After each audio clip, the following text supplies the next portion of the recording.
You're listening to the Autism Weekly podcast. Each week we share community voices and bring light to stories that increase awareness, acceptance, equity, access, and inclusion.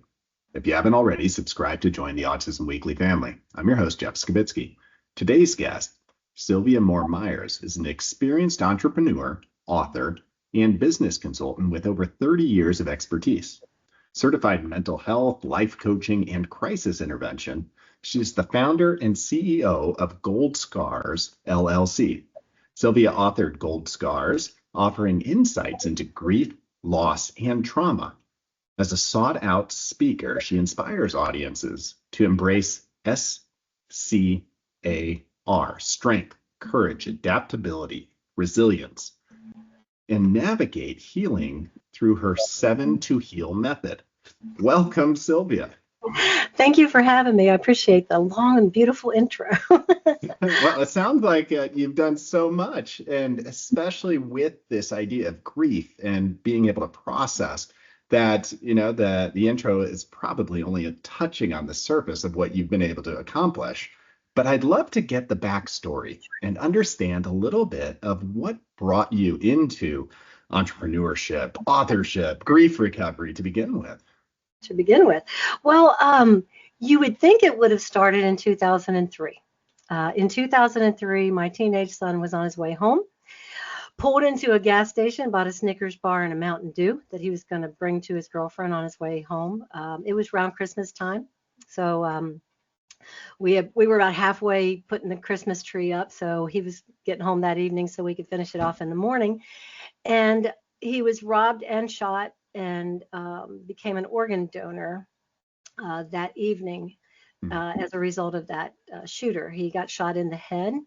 And so when we got to the hospital, he was still breathing. His hand would move if you held it. His foot would jump if you tickled it. But obviously, after about 5 brain scans, we knew that he wasn't going to make it. Right? It was. So we walked out of the me too. We walked out of the hospital that night. My other younger 2 children, myself and my husband, walked out knowing that we were going to pick a coffin out for a child that was still warm when we walked away, that the next time we saw him, he would be in a coffin that we had picked out that next day. It was very difficult for our entire family. And so the grief was, as you can imagine, just astronomical. 8 months later, I was on my way home. I had met some friends, literally went to the grocery store, talking to everybody outside, and then got in my car and drove home. And I was followed by who I thought was a friend of mine, just kind of checking, just making sure I got home okay. It wasn't that late, but just making sure. And turned out it was a would-be serial killer. I'm laughing because it was like, really? 8 months after my son. Literally fought with him fist and glove in my own driveway, and I did get away. He went to jail. And I realized at that very second that I wasn't just fighting him because I had to survive, because I was so depressed. I was so distraught. I wasn't even a good mom to my kids, and the fact that I didn't know how to help them heal either, right? But I looked at the door where my kids were on the other side, and I said, I have to live because I have to make sure they live. Because if he killed me, there's no doubt in my mind that he was going to walk in and hurt my children as well. So fast forward, I started the grief process, right? I started to say, why don't I feel healed? A year went by, another year went by. Just everything was compounding on top of it. And I realized that I wasn't healing because I couldn't heal, that healing really was a misnomer. We don't really heal, do we? We scar. You cut yourself, you scar. We're not a chameleon. We're not a, or what is a sea cucumber that grows back in Oregon in about a week. The animal world, animal kingdoms tends to heal, but we don't. We scar. And that was the first inkling that I had that maybe there's something to this. Maybe I'm just looking in the wrong place for that. So I started the grieving process. I started the healing process. And in that process, I thought I was going to start with my son's death, right? Seemed logical, right? I did not. I went all the way back to my childhood and picked up where I was first injured, that very first time, that injury as a child, neglect, and I dealt with that first. And I brought that through that system basically that I started to create of healing one problem at a time, addressing one person or one situation. I survived cancer. I I basically talked to cancer about you're not going to bother me anymore. The death of my son, I ended up the same year that my son died, I buried my first brother, my oldest brother. My mom and myself buried our firstborn children in the same year. I had another brother die of a heart attack a few years later. He was young, 51 or 2. My sister died as a result of accident that caused her to die. She also was young. I buried my mom and my dad, and all of that took place during the healing process. So it was just like a compounding Wow. thing, right? So I decided it's like I'm gonna take this one step further because I'm that kind of person. I'm like, if I'm going to be good at grief and loss and recovery, I want to be an expert on it. So I started studying. I got certified in grief recovery, became a first responder, and I started walking through people through that same process. And that was what led to writing the book. I was helping one person or maybe 10 at the most. Maybe the most I could gather together in person was 3 or 4 people, but I was getting hundreds of calls and I could not do that. And that's why I wrote the book. And I told the story of my grief in my life, and in the end of the book or halfway through, I walk them through how to deal with each one of those.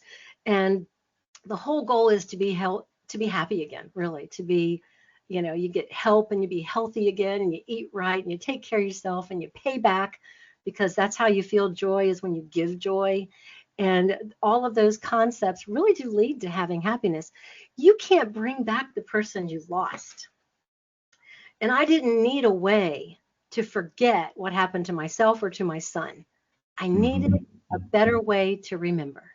And that's what the book is about, a better way to heal, a better way to remember, and just really to embrace what's happened to you. We're human. You're not going to get through life without something that's Yeah. happened to you.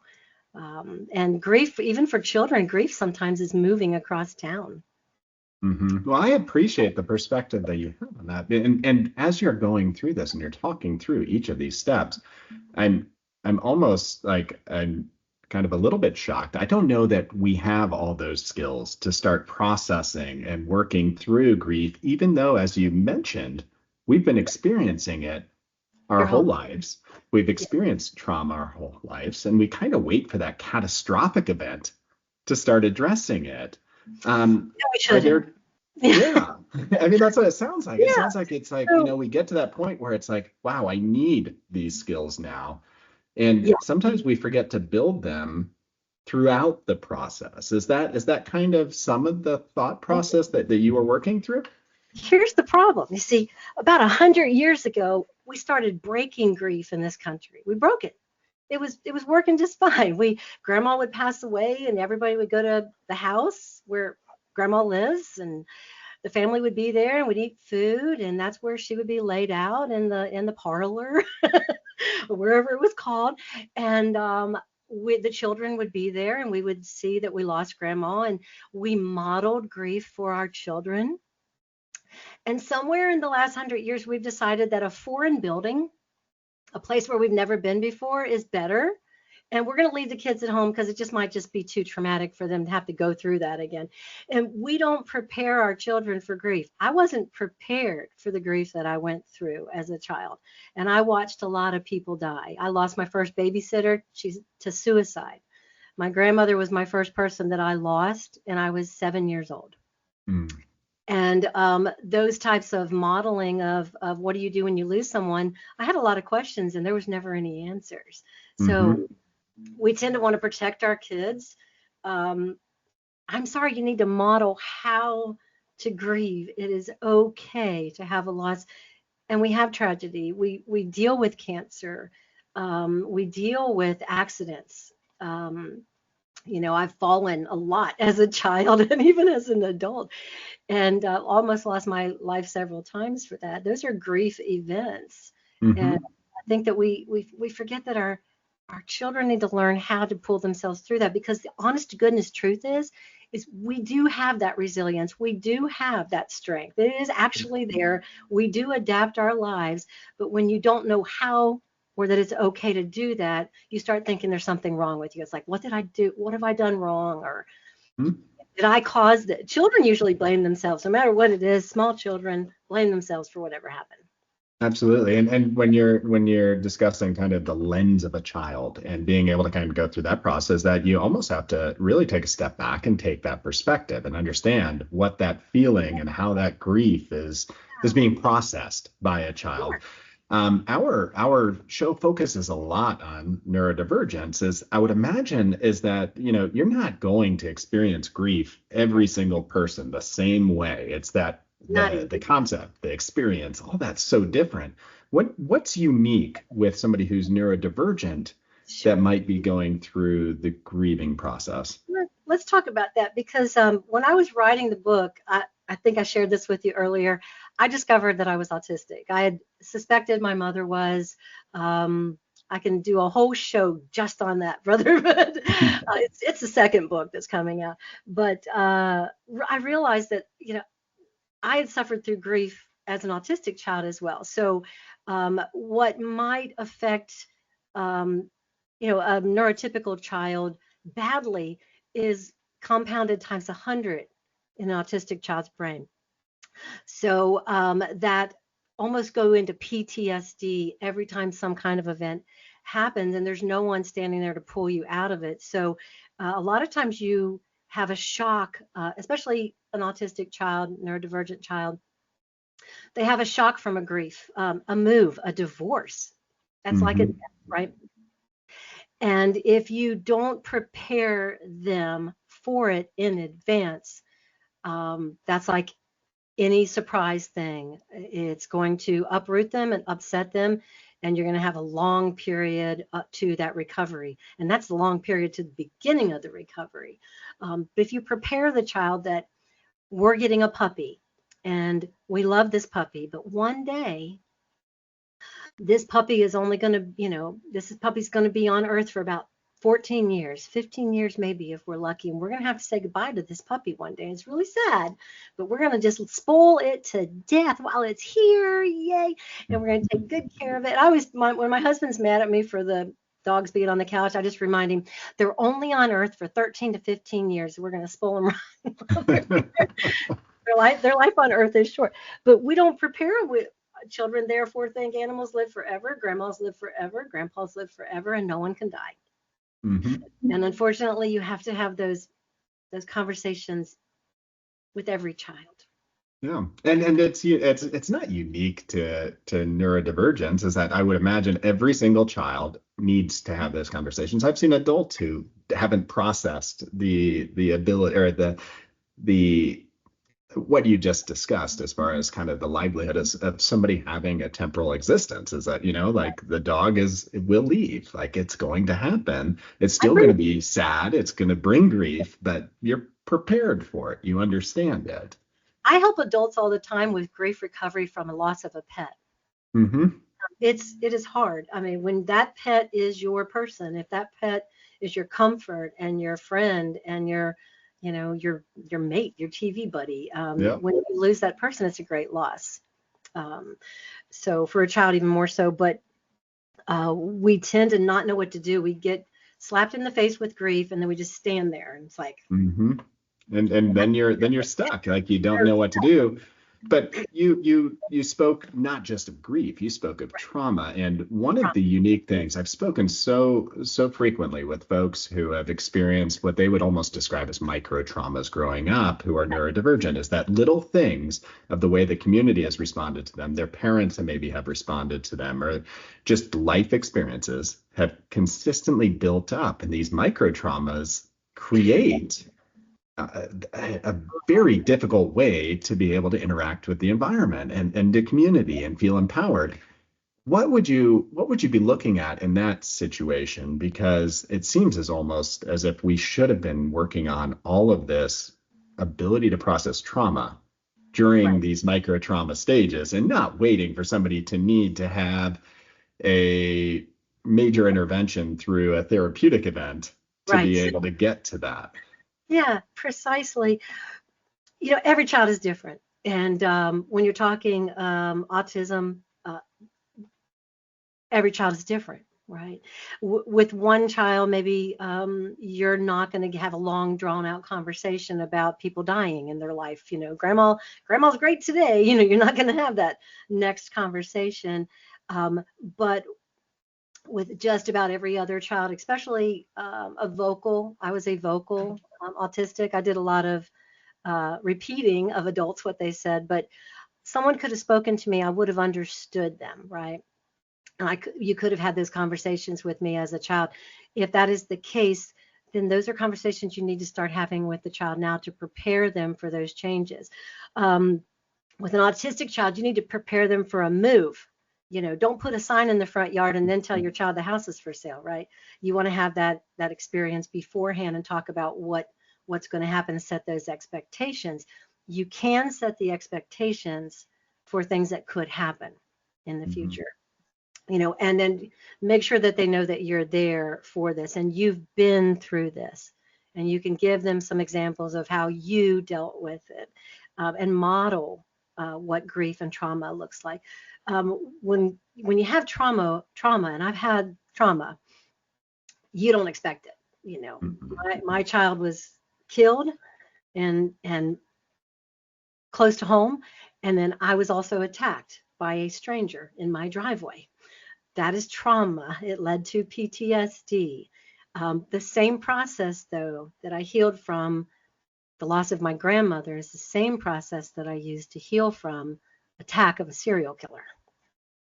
It is still the steps: getting the help first, staying healthy, keep, putting all of those things in place in a nice pattern and trying to be happy again. I think one of the worst things that we do to ourselves, besides our children, is that we think because something bad has happened to us that we're not allowed to laugh anymore, that we're not allowed to, have fun or make fun of stuff or even laugh out loud, but it was okay.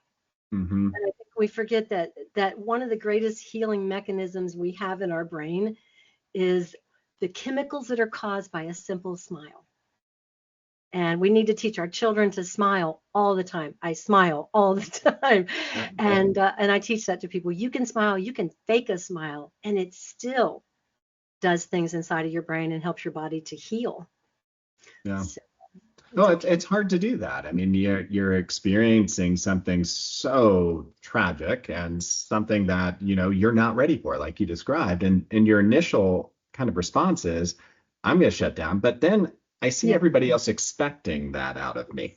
And that's kind of the hard part, is how do you get that balance? One of the things I think you mentioned to me is that you almost start blaming yourself, devaluing yourself, kind of doubting yourself through the process. And I see this with young adults with autism, where they've been told no so many times, or maybe they did self-injurious behavior and now they think that there's something wrong with them, instead of realizing that the wrong part might be I didn't have a supportive environment around me that made Right. me feel good about everything else I was contributing at the same time. And they focused on this one thing that they felt like I needed to change. Is that the same sort of compounding of trauma that builds up over time, where it's like, I start thinking less of myself. I start living the life that others are expecting I should be feeling, instead of feeling good or feeling proud of my accomplishments. Yeah, as an autistic person, you rethink every conversation after you've had it, right? You walk away, and then for the next 2 hours to 3 days, you relive the entire conversation. That's kind of typical with my brain as an autistic person, and all of us. It compound that with, hey, now what am I going to do with my 16-year-old who just lost his brother, who is his best friend? How am Mm-hmm. I going to deal with a 7-year-old that loss of his brother? When is it going to hit them both the hardest? Well, I'll tell you when it hit them. When they both turned 19, when the age of Jacob, when he died, that's when they dealt with it the hardest.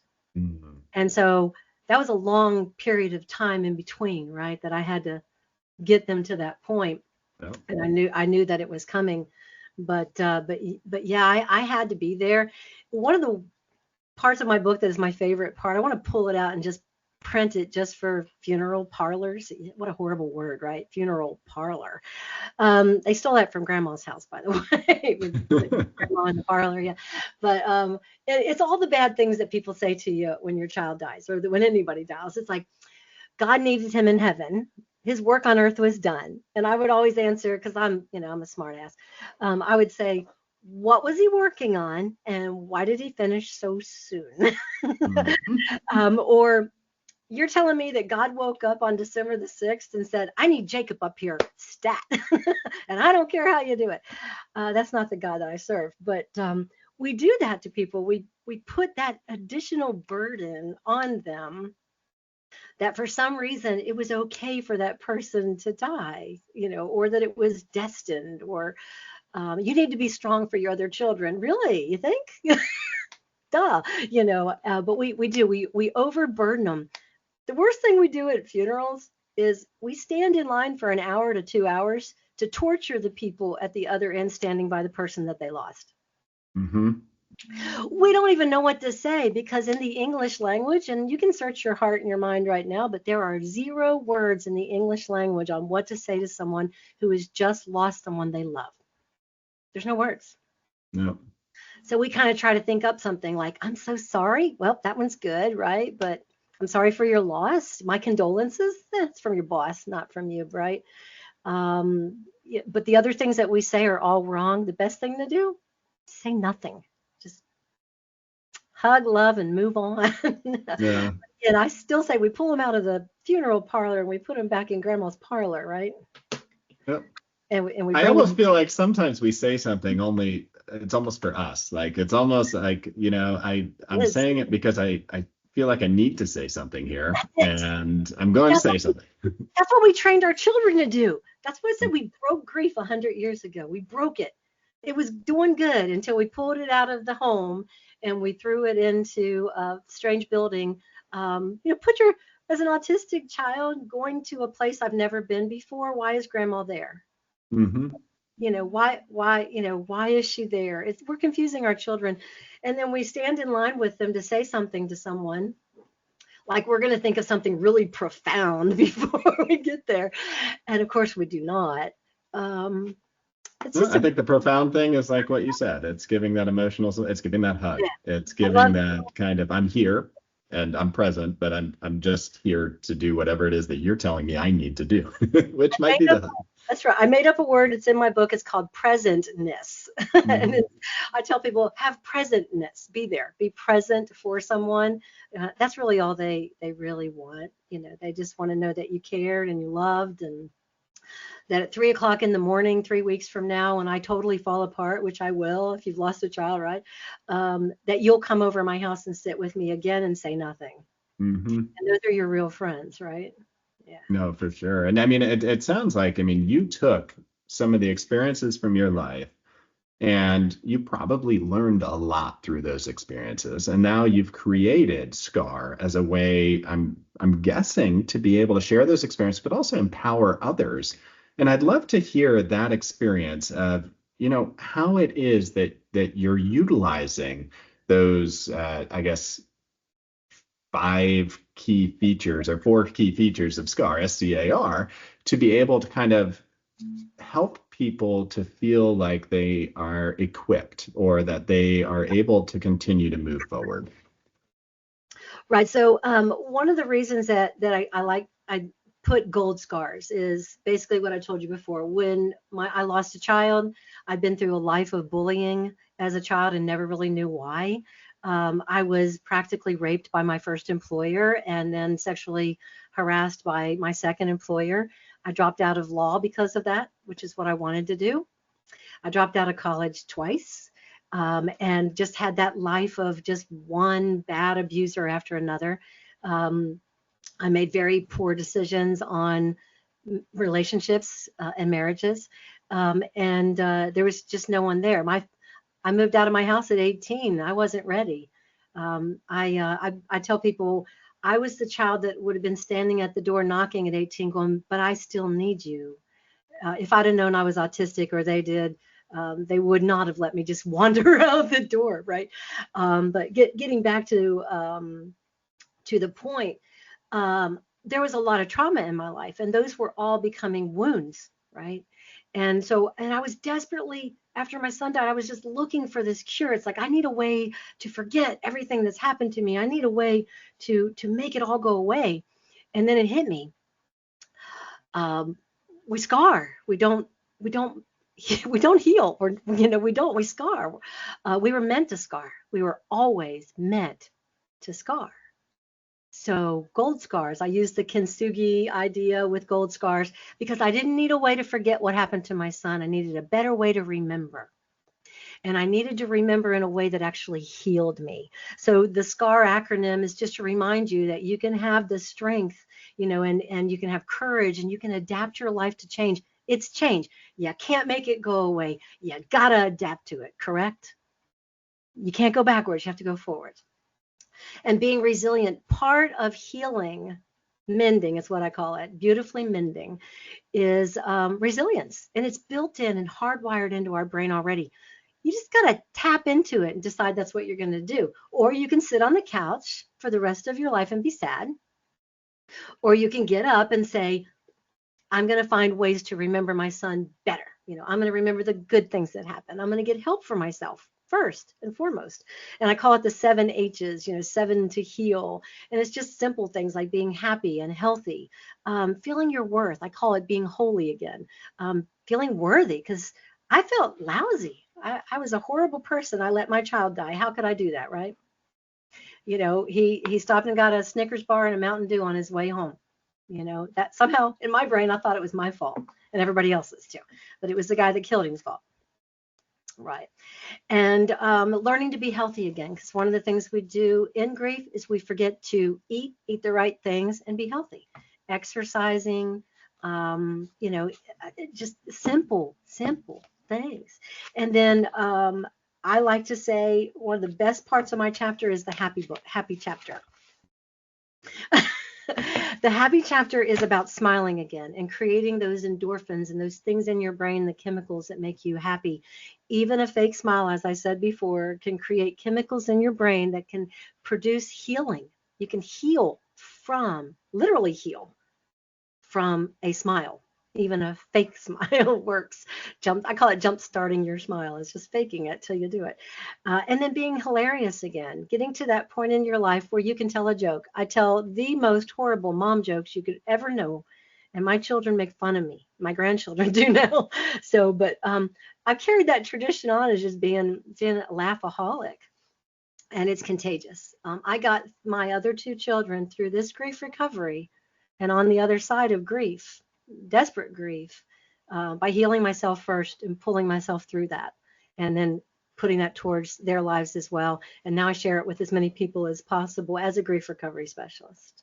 I think it's easier to withdraw. I think it's easier to go through that deterioration that they were describing, and to pull away from everything during grief. And it takes a lot of work to get to the point where you can start to have those positive experiences back in your life, start to be able to create more relationships.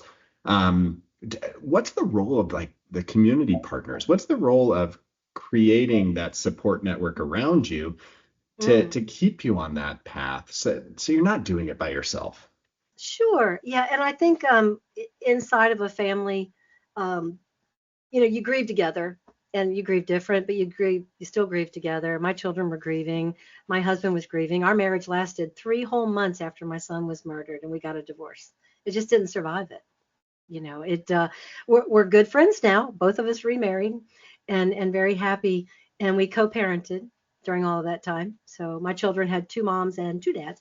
And but having that kind of support where it's okay for other people to grieve too. It wasn't, it was my grief. It wasn't my children's, but their grief was theirs. It wasn't mine. You Hmm. can't railroad someone's suffering or their grief. You got to let them get through it themselves. When they get stuck, it's really time for you to start talking about SCAR and the 7 to heal and getting the initial help, because the very first part of healing is help. There's nowhere else to start but there, and helping yourself get that process started is really what SCAR is about. You got to have that strength and that, ability to do that. You've got to have that courage, because you will get through it, Yeah. or you won't. Hmm. And that's a choice. And I think that's what people forget. You're helping yourself and healing and learning how to heal, and it takes years sometimes. Yeah. When you're grieving with children, when you have autistic children, I have neurodivergent children, both of them, and one of them's in their 30s and the other's in his 20s, and that was quite a challenge, because we discovered that later, all three of us, right? But getting them through that in different stages, and still so. And now I have two Yeah. grandchildren. But those So stages are key, I think, is that it's not a linear process. It's not like I can go in and say, hold on, you're in grief right now. Here's Scar, go. It's no, no, and you can't no, force somebody. Is not that it's even. And it goes back to Kubler-Ross when she said there's stages of grief. She was right. There are stages of grief, but the process and the timing of each and where they come in and out of your life is not linear. It's not, okay, I've gotten through denial now, I'm going to work on step 2. It's like, Mhm. no, because the denial wasn't the hard part for me at first, right? That wasn't it. The denial came later, and then I had to deal with that all over again multiple times. Um, but yeah, there are stages to grief. Yeah, you're going to deal with all of them, and you're going to be really sad. You're going to be bargaining with God or the universe, and trying to get that person back, and you're going to blame yourself. And those are normal emotions that come with grief. If you acknowledge that it's just real, and your baby's going to suffer the same way, and they're going to go through denial, even a small child, they're going to blame themselves. They don't know why that person Mhm. has gone. Did they do something or say something or not say something? And if you're back to the community, as a church or as a group or as a neighborhood, um, when you have a family that loses someone or goes through a great trauma, um, you can be there for them by telling them that you're there for them, by understanding that and not forgetting that they exist. I don't know if you know it, but every time someone loses someone, the people that all show up at the funeral, they're done now, right? Because they can't deal with that anymore. They're going to go home and hope that you get over it by yourself, because they don't want to have to talk to you again. You stop being invited to church group. Mm. You stop being invited to, bunko or whatever it is, to dinner out with the girls on a Friday night, because you got to bring grief with you, and they really don't like him, right? So you kind of get ostracized by the people that were your support group. So as a community, we need to remember that the grieving person still needs that. They still need to be happy. They still need to be invited. Are they going to bring some baggage with them? Yeah, for a while. Yeah, they are. But it's okay, because when you have it happen to you, you're welcome to bring your baggage too. Yeah, I mean, the description that you're giving almost tells me that, not only is the person that is immediately impacted by the grief or the trauma going through the scars process, but all of their friends are too. They need to be adaptable Yeah, to the experience somebody else is doing. They need to be resilient to constantly hear is that this is going to come back up. It's going to I come know. back up in a month, in a year. It's going to come back up. I need to be able to Sure. work with my friend and be supportive of them through that journey. Yeah, So it sounds like everybody needs these skills. It's not just everybody. one person. If you're a business owner, you need to scar proof your business before a tragedy happens. It's almost like getting insurance, is what I tell people. You need to trauma proof your job. So have that other person that's going to take care of the bills, the person that's going to talk to the customers and clients for the first few weeks or so, or however long it takes. Have that kind of in place already. Um, Nothing happens, great, great. Hmm. But if something does, you've at least got that taken care of. I just about lost my entire business when my son was killed. I ended up selling most everything out, going back to college and then getting back in, which was great, but it wasn't what I had planned. Hmm. But I just didn't have that support. I bounced around from church to church, from group to group. It just wasn't pretty. Yeah, but that I, must be all too common, unfortunately, is that, it's without having all of these skills and the support is that happens. And I would imagine that most businesses go with assumptions. They're guessing what you need instead of just being do. open and talking about it and just saying, how can I support you? What is it that you're needing out of us right now? Sure. When Mary comes back to work after 2 weeks after her son has been killed, it doesn't mean that Mary's better now and she can go back to work as normal. It means that Mary needs something normal back in her life. Hmm. But she's still going to need some extra help for a while. So that's something every employer should think about. How I feel about neurodiversity in the workplace. It's Yep. we are way past awareness, right? Now it's Hmm. acceptance. Just Yep. make room for us because here we come. And that's how I feel about grief also. Yeah. That we're forgetting that this employee is not going to come back and be business as usual. It's going to take a little bit of time, and that's okay. Have a And have a plan for that. absolutely, and that inclusion component I think is really important because oftentimes these are scars are sometimes invisible. You don't know what somebody's experiencing outside of the environment that, I mean, you're not living their day-to-day life. So when you see somebody where there's a change in their personality, a change in the way that they're interacting with you, there's probably contributing factors where we need to empathize, we need to sympathize, we need to understand it's okay to ask questions sometimes just to be able to allow them to be Are able you to good? share what they're capable of. Are you good? Do you need anything? Hmm. You know, how was your day today? Do you need any help? Any little thing is okay. Any little nothing is not okay. When someone loses someone or they go through rape or a violent accident, even the brain rewires a little bit. It kind of like everything goes haywire. It starts rewiring a bit, and the people that you cared about, for some reason, you're not really caring about them. Your habits change. Your eating habits change. The whole world just goes bonkers for a little while, and that pretty much happens to anybody who's gone through trauma. PTSD in some cases, but always trauma. You will get back to that normal eventually. Some relationships may never mend from it, but just knowing that your friend or your coworker, your boss, in my case, I was the boss, right? I was coming back and, oh, weird. So, the girls sent me home a couple of times, like, I don't think you're ready to come back to the office yet, Sylvia. It's like home. But that was out of love. But knowing that person changed a little bit, and it's okay. Part of it's going to be permanent. Hmm. Much of it's going to be temporary, and they're going to go through whatever stages it is they're going through in the amount of time that it takes them. If it seems too long to you, sorry, there's no set time for grief. And depending on the level of love for that person, the last thing you should ever say is, "It's been 6 months. What's wrong?" It's like, really? You think? But Don't say that. no, It does absolutely. get And I better. mean, It does get better, but you can't put a time frame on the loss. no, and you can't expect somebody is going to experience it the way that you might. And you have to be open to the fact that everybody's going to do it slightly different. And this Very kind of goes to you've done so much of utilizing your personal experience through trauma, through grief, to be able to dive deep into the subject and become a professional that has so much experience and expertise. But you also, and maybe this is a pivot to your new project that you're working on, but you've now combined autism into that. And tell us I a little have. bit about that.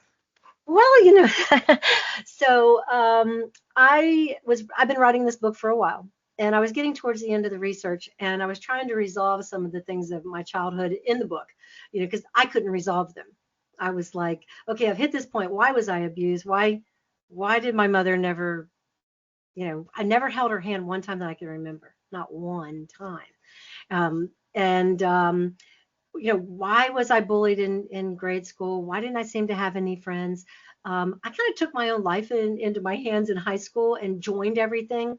I ran for student council president when no one else wanted it, and became a little bit, I had 3 years of like semi popularity, right? It was kind of fun. I got out of high school and it went right back to the same way it was before those 3 years.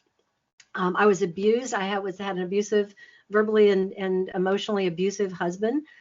My first person I fell in love with cheated on me. Her ring was bigger than mine, and yeah, it's a long story, but I just go through one after another. One of my employers knew I had an abusive husband, and he decided that he would sexually abuse me. And so I had to quit there, and I was just running my whole life, right? And I thought I'd gotten myself to a point in my life. It's like, okay, I've got a real estate company, and I've got people that want to work for me, and I don't cork them out every day.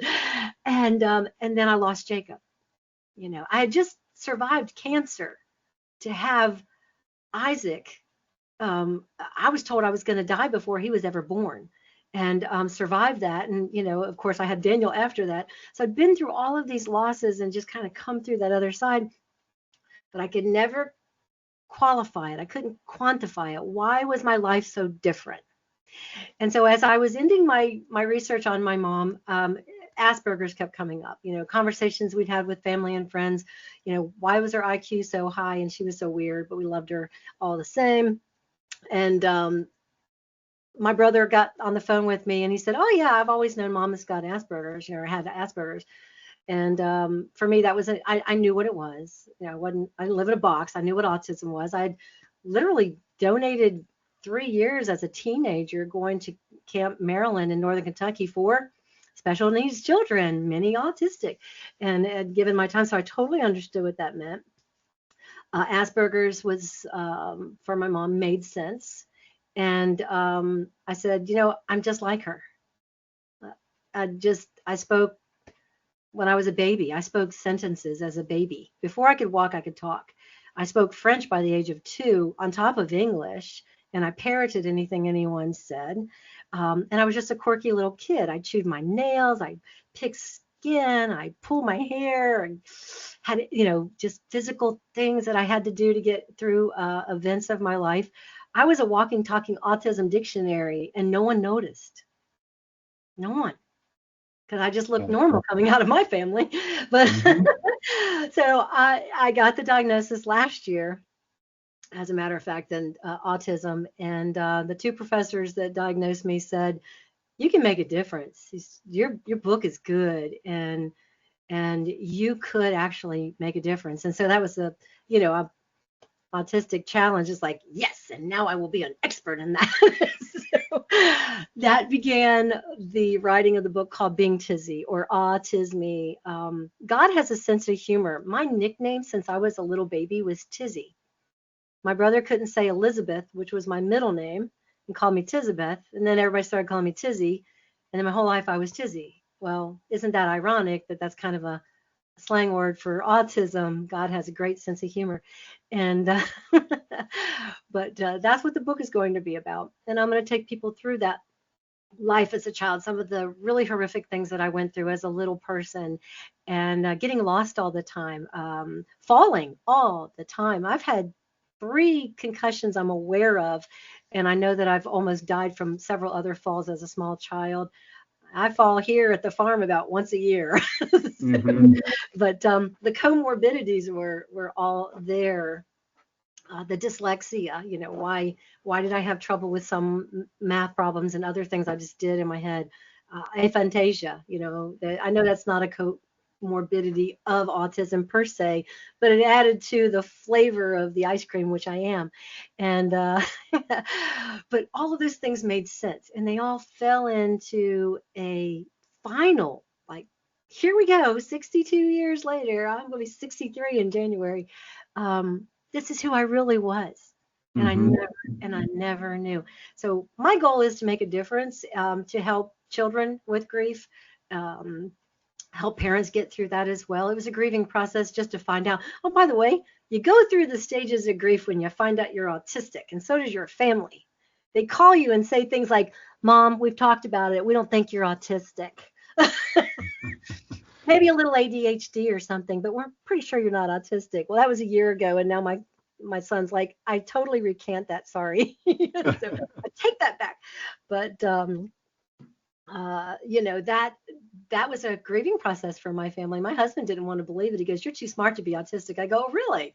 Yeah, tell that to Temple Grandin to her face. Uh, But we didn't, my family knew nothing about autism. We are now officially all experts on the subject. Well, that's why it's so important to break down those stereotypes and just your willingness to do these self-exploration and sharing of the story and then go back and research to understand the hows, the whys, and everything that kind of became your new story, who you are, and kind of grew that way. Um, I think that's so important. There's a disproportionality of trauma for autistics. It's It is. they experience far more. They're more vulnerable at times, as generally speaking.